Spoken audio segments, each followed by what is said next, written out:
जी, मंत्री जी अपनी बात सुन के जाइए। चलो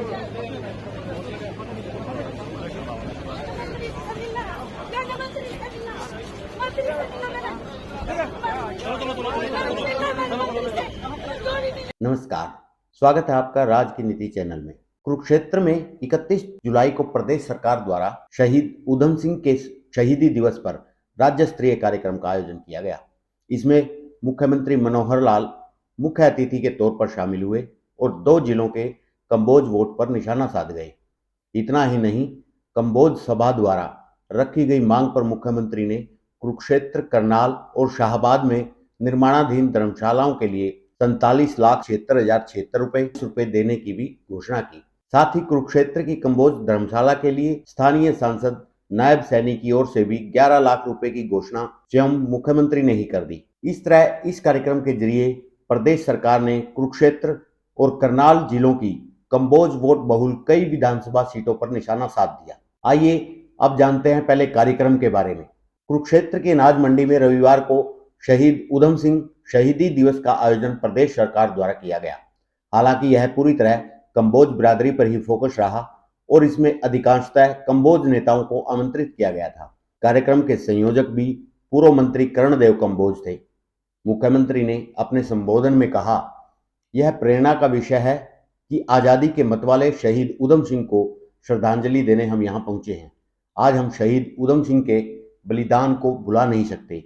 उन जैसे शहीदों की कुर्बानियों की वजह से हम खुली हवा में सांस ले रहे हैं। खास बात यह रही कि मुख्यमंत्री मनोहर लाल ने अपने संबोधन में शहीद उधम सिंह कम्बोज के नाम से संबोधित किया।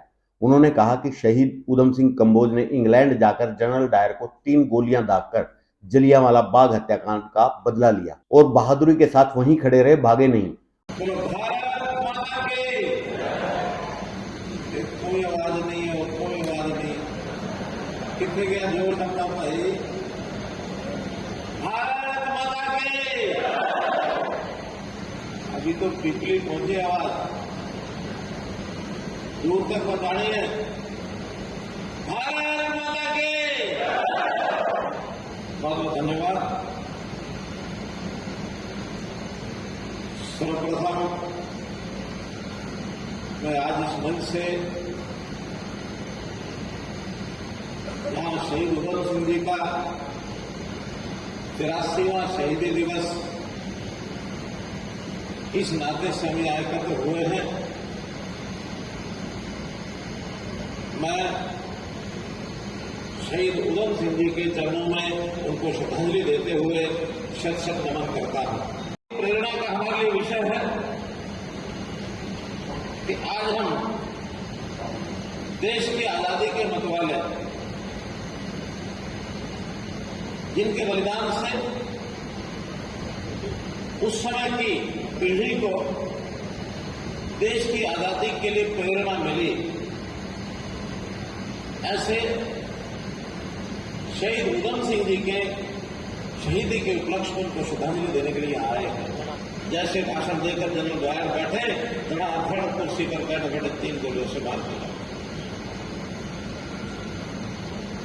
और हत्या करने के बाद वहां से भागने की कोशिश नहीं की, बल्कि सीना चौड़ा करके उनका कि मैंने अपने देश के अंदर जो कत्लेआम देखा है उसका बदला गोलियां चलाकर जनरल डायर को मार करके बदला ले लिया है। हम खुली हवा में आजाद भारत में सांस ले रहे हैं तो केवल ऐसे बलिदानियों के बलिदान के कारण से ले रहे हैं। इंग्लैंड की धरती पर यानी भारत से बाहर क्रांतिकारियों को किसी का इस प्रकार का फांसी से फंदा चुभने का ये इनका दूसरा उदाहरण था। उससे पहले मदला धिंगड़ा जी कर्नल माहेली को मार करके उन्होंने फांसी का फंदा नहीं चुना। ये उस समय के इतिहास भरे पड़े हैं। मुख्यमंत्री ने कांग्रेस का नाम लिए बिना कटाक्ष भी किया।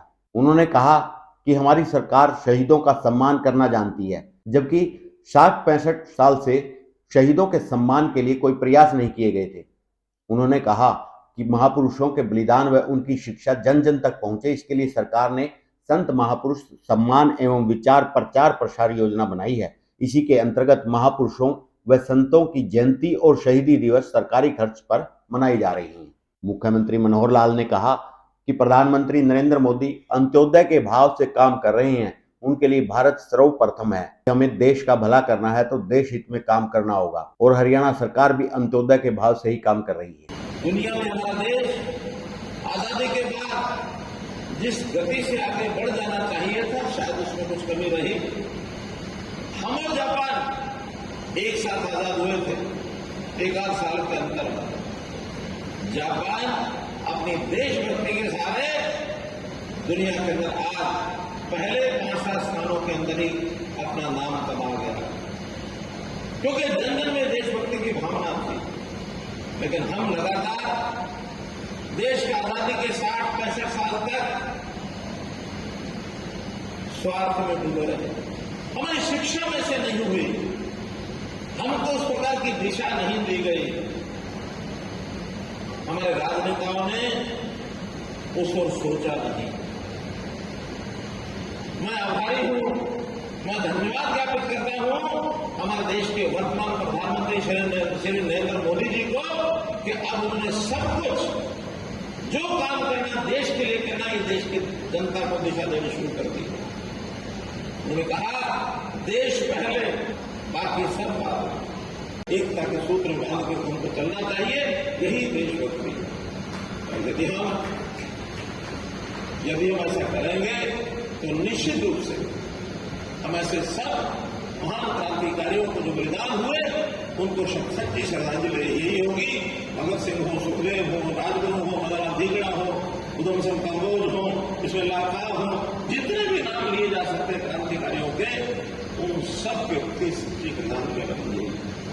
सबसे पहले तो इस प्रकार के महापुरुषों की जितने भी उनके सम्मान विचार की जो योजना बनाते हैं कि उनको सम्मानित किया जाए, वहां विचार प्रसार किया जाए, तो ऐसे सारे कार्यक्रम दिया सरकारी योजना से होते हैं, उसमें जो खर्च आता है वो सरकार करती है। ये कार्यक्रम भी उसी सरकार की योजना के अंतर्गत हो रहा है। पहले भी हमने सब महापुरुषों के कार्यक्रम ऐसे किए। कम्बोज सभा की मांग पर मुख्यमंत्री ने कुरुक्षेत्र की कम्बोज धर्मशाला के लिए 21,76,076 रुपए, करनाल की कम्बोज धर्मशाला के लिए 21 लाख रुपए और शाहबाद की कम्बोज धर्मशाला के लिए 5 लाख रुपए देने की घोषणा की। साथ ही उन्होंने सांसद नायब सैनी की ओर से भी कुरुक्षेत्र की धर्मशाला के लिए 11 लाख रुपए देने की घोषणा भी कर दी। करनाल धर्मशाला के लिए 21 लाख रुपए मैं घोषणा करता हूं। इसी प्रकार कुरुक्षेत्र धर्मशाला चौके इसका काम अधूरा है। इस काम में योगदान, पहले तो हमारे मेंबर पार्लियामेंट ने कहा कि मैं भी कुछ योगदान उसमें करना चाहता हूं, तो मेंबर पार्लियामेंट नायब सिंह सैनी जी की तरफ से 11 लाख रुपए और 21,76,076 रुपए मैं अपनी तरफ से। अब आप कहेंगे कि 21,76,076 क्या है? ये भी एक रहस्यमय मैं बात बताता हूं। जैसे मैं मंच पर चढ़ा तो आपके जो पूर्व अध्यक्ष हैं श्री बाबूराम कंबोज और ऐसे शख्स हैं जिन्होंने कंबोज बिरादरी का यह सारा काम सदन का अपने घर के एक कमरे से शुरू किया। इस प्रकार के स्नेही आदमी सारे समाज को साथ रहते चलने वाले। इन्होंने चढ़ते ही मुझे कागज मेरे हाथ में दिया। मैंने खोल के देखा तो देखा मुख्यमंत्री सहायता कोष में अपनी तरफ से 76,076 रुपए देने के लिए मुझे चेक दे दिया। और वो जो मुख्यमंत्री राहत कोष में दिया है, निश्चित रूप से वो 76,076 रुपए की जो बाढ़ आती आई है उसमें मुख्यमंत्री राहत कोष की तरफ से लाखों करोड़ रुपए का खर्च होता वो उसमें तो जाएगा। लेकिन मुझे भी लगा कि ये एक कर्ज अपने ऊपर लेके न जाओ। मैंने अपने उस 21 लाख में 76,076 रुपए और मिला करके इस धर्मशाला को दे दिए। इसी प्रकार जो हमारी शाहबाद की धर्मशाला बन चुकी है, थोड़ा सा काम बेदी जी बता रहे थोड़ा बाकी है, डॉक्टर जी भी हमारे जानते होंगे। 5 लाख रुपया उसके लिए भी मैं अपने ओर से अनुदान की घोषणा करता हूं। दोस्तों, कार्यक्रम में मंच से कई बार गलत संबोधन भी होते रहे। कार्यक्रम के संयोजक एवं पूर्व मंत्री कर्णदेव कंबोज ने जलियांवाला बाग का जिक्र करते हुए कई बार अंग्रेज अफसर जनरल डायर को ओडायर कहकर संबोधित किया। इसी प्रकार एक वक्ता ने तो मंच से अम्बाला सिटी के विधायक असीम गोयल को भी असीम कंबोज ही कह डाला, जिस पर असीम गोयल सहित वहां मौजूद कई अन्य नेता अचंभित होने के साथ साथ मुस्कुराने भी लगे। शहीद उधम सिंह जो पानी की सेवा कर रहा था, ये सारा उसने मंजर अपनी आंखों से देखा। इसका खून खोल उठा और इसने वहां से मिट्टी उठा करके अपने मस्तक पर लगा करके प्रण लिया कि मैं इस जघन्य अपराध का बदला एक न एक दिन लूंगा। और उन्होंने प्रतिज्ञा की कि मेरे जीवन का केवल एक ही लक्ष्य है, मैं इस पापी जनरल कोटवार को जिसने आज इस प्रकार का कांड करवाया है, इसको जिंदा नहीं छोड़ूंगा। 1934 के अंदर ये नौजवान किसी न किसी तरह से इंग्लैंड में पहुंच जाता है और इंतजार करता है कि कब मेरे को माइकल ओडवार मिले और मैं उसको गोली मार करके अपने भारत के स्वाभिमान का बदला लूं। कार्यक्रम की एक और खास बात यह रही कि मंच पर पहली पंक्ति में मुख्यमंत्री के साथ जहां वर्तमान विधायक और सांसद के साथ साथ पूर्व विधायक और पूर्व मंत्री विराजमान थे, वहीं दूसरी और तीसरी पंक्ति में कुरुक्षेत्र के डीसी, एसपी के अलावा अन्य लोग विराजमान थे। लेकिन कांग्रेस छोड़कर भाजपा में शामिल हुई कुरुक्षेत्र की पूर्व सांसद कैलाशो सैनी के लिए मंच पर कोई स्थान नहीं था। कैलाशो सैनी को आम पब्लिक के साथ सामने की ओर पहली पंक्ति में बैठाया गया था। इतना ही नहीं, मंच से किसी भी वक्ता ने उन्हें सम्मान देने के लिए उनके नाम का संबोधन तक नहीं किया।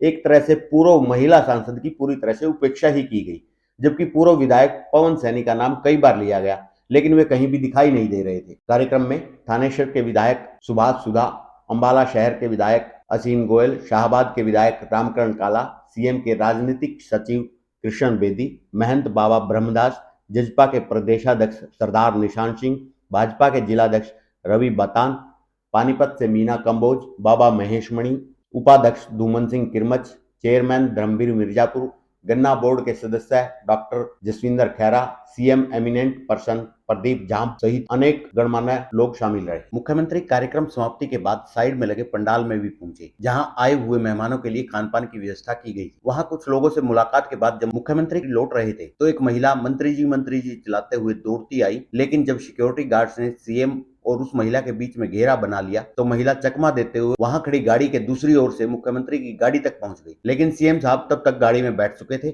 और उस महिला को भी 2 महिला कर्मचारियों ने पकड़ लिया, जिससे वह अपनी बात सीएम के समक्ष नहीं रख पाई। बाद में स्थानीय विधायक सुभाष सुधा ने महिला की समस्या सुनी और उसे न्याय दिलाने का आश्वासन दिया। महिला झांसा की रहने वाली पिंकी थी, जो स्वास्थ्य विभाग में कार्यरत है और जिसका तबादला मेवात हो गया है। उसका कहना था कि उसे वापस यहाँ की नियुक्ति दी जाए और दूसरा उसका आरोप था कि अस्पताल के एक व्यक्ति ने उसके ऊपर झूठा केस कराया है।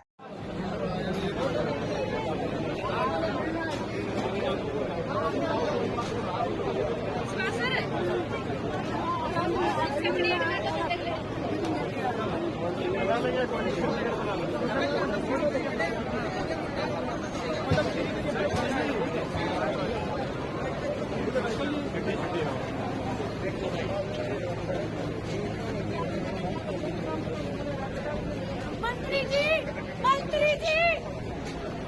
जी अपनी बात सुन के जाइए।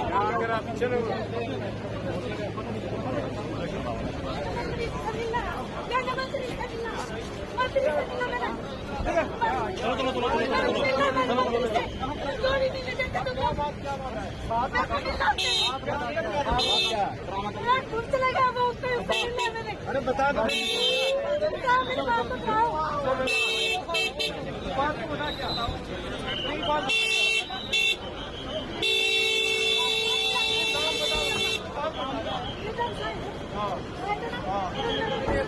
क्या बोल रहा था? क्या नाम है तेरा? घर वाला क्या नाम है? नाम बताना। अरे लिख सकते ना, ऐसे इतने अधिकारी हैं, नंबर सब बताओ, नंबर बताओ। अच्छा भाग के जा रहे हैं। अच्छा तो मंत्री जी ने ऐसे नहीं मिल सकते ना यार। मंत्री को बताओ क्या क्या का टाइम मांगा था, आप 3 बजे कौन कार्रवाई जान साहब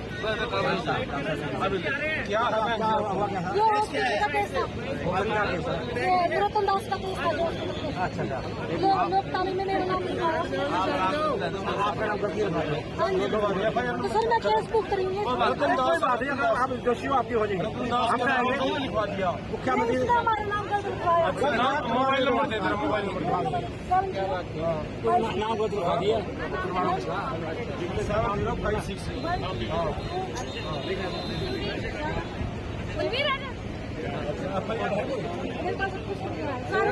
नाम किसके हिलो आपका है वाला का ये रतन दास कौन है? मेरा रतन दास भैया, ये नरोत्तम दास है। इसने मेरे पर कार्रवाई दिखाई दिया। और अक्सर मेरे को नौकरी देने का बात है कि मेरी नौकरी मिली थी, यहाँ मैं मानती हूँ मेरी नौकरी मिल गया, पर मेरी बात को नहीं दिया, मेरी जान होनी चाहिए। मैं अपने बच्चों को छोड़ के कर सकता हूँ। ये हस्बैंड मैं कुछ नहीं मैं परेशान हो हेल्थ के लिए कुक में हूँ। नौकरी में शादी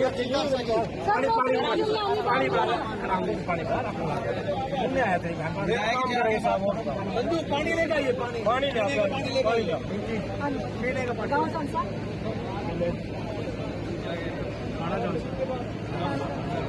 सर कोई इंक्वायरी नहीं है, जी सबके पास अरे साहब को बता दो एक केस हुआ है, अगर बात ठीक है पुलिस केस है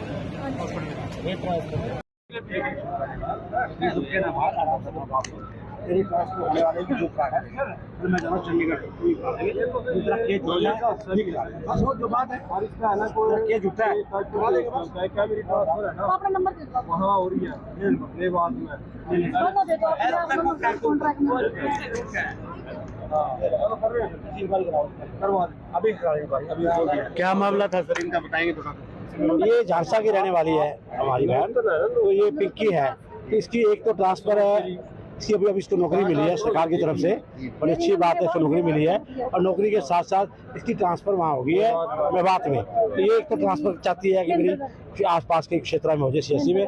सेकंड ये कह रही है कि मेरा कोई हॉस्पिटल के अंदर नरोत्तम नाम के आदमी ने मेरे ऊपर झूठा केस करा दिया है, वो मैंने इमीडिएट बोल दिया, इसकी इंक्वायरी कर रहे हैं, अगर झूठा होगा तो कैंसिल हो जाएगा, बाकी नहीं तो बात सामने आ जाएगा। इस कार्यक्रम से पहले मुख्यमंत्री मनोहर लाल गीता स्थली ज्योतिषर में निर्माणाधीन प्रोजेक्ट का निरीक्षण करने पहुंचे। उन्होंने महाभारत थीम पर आधारित निर्माणाधीन ज्योतिषर अनुभव केंद्र प्रोजेक्ट का जायजा लिया और पर्यटन विभाग के अधिकारियों से इस प्रोजेक्ट की प्रगति रिपोर्ट ली। इस प्रोजेक्ट के लिए प्रदेश सरकार की तरफ से 205 करोड़ रुपए का बजट खर्च किया जाएगा। इस बजट में से 30 करोड़ रुपए की राशि खर्च की जा चुकी है। ज्योतिषर अनुभव केंद्र में बनने वाले ए ब्लॉक के भवन में महाभारत के चरित्रों को दर्शाने ticket counter, audio guide, B block के भवन में महाभारत के मुख्य कारणों पर प्रकाश डालती हुई झांकियों जैसे द्रौपदी, चीरहरण, लाक्षागृह आदि। ब्लॉक सी के भवन में महाभारत के प्रथम दिन प्रसंग पर आधारित झांकियों सहित अन्य विषयों के बारे में भी मुख्यमंत्री ने विस्तार से जानकारी हासिल की। इस प्रोजेक्ट में 3D मैपिंग, होलोग्राफी सहित विभिन्न तकनीकों का प्रयोग किया जा रहा है। पर्यटन विभाग के प्रधान सचिव MD सिन्हा ने इस प्रोजेक्ट के बारे में विस्तार से जानकारी। धन्यवाद। समाज के लोगों को बहुत बधाई देता हूँ कि इन्होंने जो शहीद उधम सिंह कम्बोज क्रांतिकारी, जिन्होंने देश की आज़ादी की लौ को बढ़ाने का काम किया, उनका जो आज शहीदी दिवस 83वां मनाया गया है, मैं समाज के सब लोग को बहुत ही बधाई और बहुत शुभकामना भी देता हूं। और इसी प्रकार जो हमारे शहीदों ने हमको रास्ता दिखाया है, देश के लिए जीना, देश के लिए मरना, उस नाते से समाज में आगे प्रेरणा भी बनी रहे, इतना ही मेरा कहना है। घोषणा की गई है जो जयंती मनाती है, सर सीएम साहब पहली सरकार है जो महापुरुषों की जयंती मनाती है। हम महापुरुषों के विचारों का प्रचार प्रसार किस प्रकार से ज़्यादा हो, समाज में एक परंपरा ही बननी चाहिए। सरकार अपना एक सहयोग करती है कि उनको सरकारी तौर पर ऐसे जो है क्रांतिकारी, इनके मान सम्मान के लिए कार्यक्रम सब करते हैं। ये कार्यक्रम में हमने उसी श्रेणी में किया। मणिपुर के इश्यू को लेकर सरकार तैयार है, लेकिन विपक्ष नहीं है। पीयूष गोयल कह रहे हैं हम तैयार हैं। बिल्कुल, हम तो हमेशा तैयार रहे हैं, आगे भी तैयार हैं, आज भी तैयार हैं। तो इसलिए विपक्ष का तो किसी प्रकार का कोई आगे पीछे देखने को मिल नहीं रहा। वो अपनी बैठकों में, अपने संगठनों में, इसको में उलझे हुए हैं। वो संगठन भी खड़ा नहीं कर पाते हैं। हमारा तो नीचे तक, पन्ना प्रमुख तक सब खड़ा है।